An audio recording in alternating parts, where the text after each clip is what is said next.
Bon dia, espero que vos trobeu bé. Això abans que res. El següent que volia comentar-vos és que des de la UPB s'han donat certes directrius, però considero que bé, són molt generals i deixen quasi tot a criteri del professor en quant a continuar en la docència de forma telemàtica. Per tant, jo així vaig a proposar-vos que considere que és la millor forma, però si teniu qualsevol suggerència, agrairé molt que me la feu saber. El que vaig a fer a les pràctiques és donar-vos cert material explicatiu de què va la pràctica i com fer-la, almenys els passos essencials, i que vosaltres la feu prèviament i emprar esta hora i mitja que tenim com a pràctica a forma de tutoria per si tinguéreu problemes o coses així. Crec que és la millor forma, perquè si se caiguera, si ho explicara ahir, si se caiguera o el que fora, la connexió, hauria de repetir-ho, si hi pot caure una persona sola, bé, això té més avantatges que inconvenients. A més, volia comentar-vos que respecte a l'assistència continua sent obligatòria, però considere que si no teniu cap dubte heu fet el treball a casa, seria una tonteria obligar-vos a estar.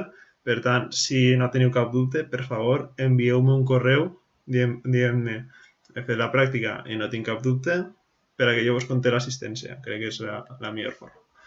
Dit això, continue amb la pràctica en si, que és explicar breument de què va i el com fer els passos ho tractaré a les següents diapositives.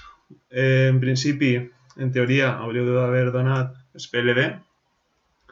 És una cosa que vam veure per damunt la pràctica 4 i espero que, havent-ho vist en la teoria i ara en la pràctica, assimileu més els continguts. Esta pràctica té dos parts, un disseny combinacional, o sigui, un disseny sense memòria, les eixides depenen directament de les entrades, que és pràcticament el mateix que ja vam fer en la pràctica 4, si no m'equivoque. I després un disseny seqüencial, que sí que té memòria. En totes utilitzem bool, agafem el codi HDL que generem, HDL, i mitjançant ISPLever el modifiquem. I obtenim el fitxer que ens cal per a la PAL, per al PLD, que és el .jet, i ho simulem en Proteus o Isis. O sigui, els passos els teniu així en l'annexe i a més en la diapositiva anterior teniu un parell de guies. Sols comentar que en la guia que us vaig passar jo ahí teniu com assignar pins mitjançant notació Abel, que vos pot ser útil. Per la resta de coses crec que quasi tot està en les tres guies.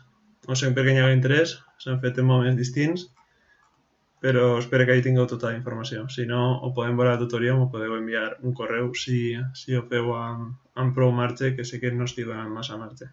Espero que per a les següents puc donar-vos un poquet més.